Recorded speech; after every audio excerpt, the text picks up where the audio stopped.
लीजिए, तो आप मुझे बता दो। कोई बुखार की गारंटी नहीं ले सकता, कोई जुकाम की गारंटी नहीं ले सकता। और मैं कहता हूँ कि समस्या कोई भी हो, कोर्ट की हो, कचहरी की हो, हवा की हो, व्याधा की हो, संतान संबंधी समस्या है, बीमारी की हो, कैसी भी हो, आप भाव से आ जाओ, छल कपट छोड़ जाओ। मैं बताऊंगा हिसाब से, नियम का पालन करो, समझे? गारंटी देता हूं मैं, समस्या कोई भी हो तो घुटने टेक करके वापस हट जाएगी। लेकिन संत नहीं हटेगा, संत चट्टान है, लान अड़ गया, वह पीछे हटने का मतलब नहीं है। या तो शमशान जाएगा या फिर काम करके आगे जाएगा, पीछे हटने का कभी सीखा ही नहीं है। क्योंकि हम परशुराम खानदानी है। जमदग्नि के जहाँ परशुराम अवतार हुआ, शेषवाहु अर्जुन ने उनकी काम धनु छीन ली थी। भाई तुम्हारे यहाँ सोना पड़ा हुआ है, वो तुम्हारा है ना, और हमारा क्या है? लेकिन हम बाहुबल हैं, हाँ?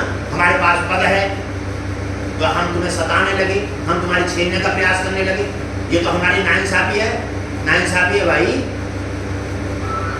और कामधेनु पर उन्होंने वार किया और जमदग्नि को मार दिया।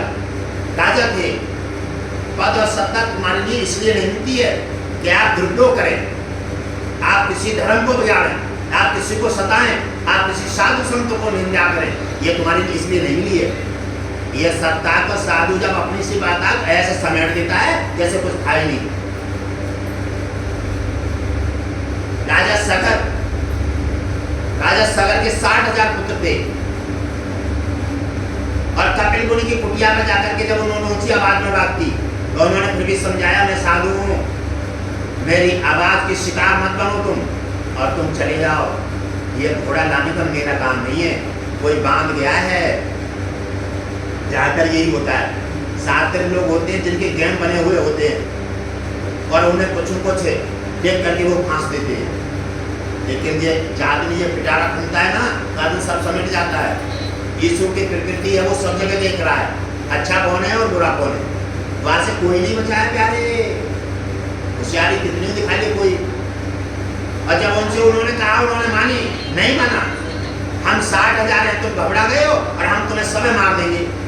अब कपिल मुनि ने जब ये सोचा ना, जल लिया, और जैसे वेद मंत्र का उच्चारण में जल मारो है, जाओ तुम 60,000 भी भस्म हो जाओ। तो 60,000 पुत्र सगर के एक ही बार में भस्म हो गए, शमशान बन गए। 60,000 चिताएं जहां जल रही हो, वहां देख रहे हो कागज है।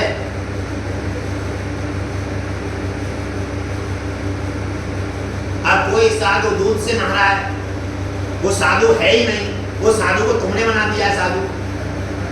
लकीर की फकीर है दुनिया, भेड़ चाल है, तो वो तुमने बनाया है। दूध से नहा रहा है, तुम उसकी खीर खा रहे हो, और जब फंस गया वो, जब हड़चल हुआ, तो आप तुम समझ रहे हो, तुम चिल्ला रहे हो, भाई तुमने क्यों नहीं किया?